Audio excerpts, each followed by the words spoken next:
కలుగుతుంది. కనుక ఆ తృప్తి అనేది కలిగించే శక్తి ఏది, ఇది ఆలోచించమంటున్నాడు ఇక్కడ. అది ఆలోచిస్తే ఎంత ఆనందం కలుగుతుందో మనకి. బయట రుచికరమైన పదార్థం అమ్మవారు ఇచ్చినది అని ఎంత భావిస్తావో, అది తిని రుచిని గ్రహించగలిగే నాలికి కూడా అమ్మ ఇచ్చిందని తెలుసుకో ఇక్కడ. అది అర్థం చేసుకుంటే బ్రహ్మార్పణం, బ్రహ్మహవి, బ్రహ్మాగ్నం, బ్రహ్మణాహుతం, అంతా బ్రహ్మమే. ఈ స్థితి వెళుతుంది. అందుకే ఆ తల్లే సర్వకామ నిరతం, అన్ని కోరికల యందు ఆసక్తిగా అనుభవ రూపంగా ఉన్నది అని అర్థం. అంతేకాదు ఇంకొక అర్థంలో సర్వకామ నిరతం అంటే అన్ని కోరికలను తీర్చేటటువంటి అనుగ్రహ దృష్టితో ఉంటుంది. నువ్వేం కోరతావో చెప్పురానైనా నేను తీరుస్తానంటుంది అమ్మవారు. అడగడం మనదాలస్యం, ఆవిడ ఇవ్వడానికి ఎప్పుడు సిద్ధంగా ఉంటుంది. ప్రహ్లాదుని అడగలేదు నరసింహస్వామి, ఏదైనా కోరుకో అన్నట్ట.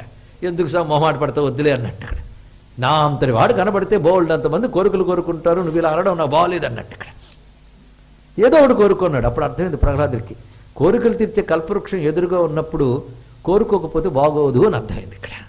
అందుకే అమ్మవారు అన్నీ తీర్చుతారండి, ఆవిడ ఇవ్వలేనిది ఏదీ లేదు. అందుకే సర్వకామ నిరతం. పైగా మనం కామరాజు కూట ధ్యానం చేస్తున్నాం. అని ఏ అభీష్టాన్ని అమ్మవారు నెరవేర్చగలరు. ఆ అభీష్టం నెరవేర్చుకునేటట్టు ఉపాసించాడు, ఒక్కటే నిత్యాడ చేయగలిగితే మాత్రం సర్వాభీష్టప్రదాయిని.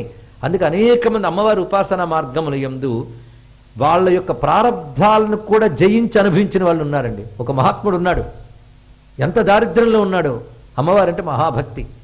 నైవేద్యం పెట్టడానికి కూడా సంపద లేదు ఆయనకి. ఒకప్పటి పాపం దరిద్రాన్ని ఇచ్చింది, ఒకప్పటి పుణ్యం అమ్మవారిని ఉపాసించే యోగం ఇచ్చింది. తెలుసుకోండి ఇక్కడ. అయితే ఆయన మహాభక్తుడు, నైవేద్యం పెట్టుకుంటే ఏం తినడు. ఆఖరికి ఆహారం ఇంట్లో లేకపోవడం వల్ల జలమే నివేదన చేసి తాగెట్ట మహానుభుడు. అప్పుడు నీరసం వచ్చి కాస్త పడుకున్నాడు ఆయన. ఆవిడకి సాక్షాత్కరించింది, నాయన ఇంకా నీకు 7 జన్మల దరిద్రం ఉందే మహానుభవ అన్నది ఇక్కడ. ఇలాంటిది ఇంక 7 జన్మలు అనుభవించాలి అంటే సరేనమ్మా నీ ఇష్టం అన్నాడు. తత్వజ్ఞాని కదా, బాధ లేదు. ఒక్కసారి నీ జోలి పట్టుందిటండి ఇక్కడ. జోలి పట్టగానే ఆవిడ 7 పిడికిళ్ళు వేసింది. అందులేదు, నీ 7 జన్మల దరిద్రం నేను తీసేశాను, ఇంక నీకు పర్వాలేదండి ఇక్కడ.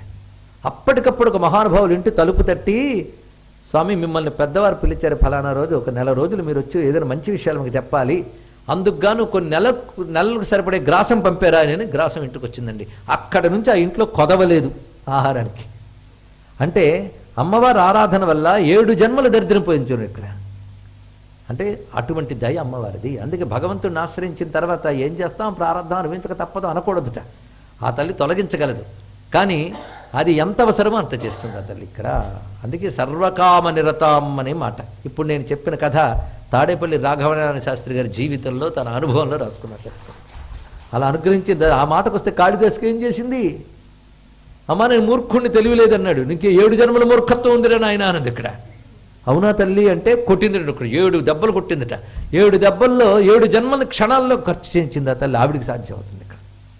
ఎందుకంటే కర్మ ఫలం ఇవ్వడమే ఆవిడ పని. అంతేగాని నేను మాఫీ చేసేస్తాను అనదు. 7 జన్మల కర్మని కొద్దిసేపట్లో అనుభవింపజేసి క్షయింపజేసి అతని జ్ఞానం చేసింది ఆ తల్లి ఇక్కడ. అందుకే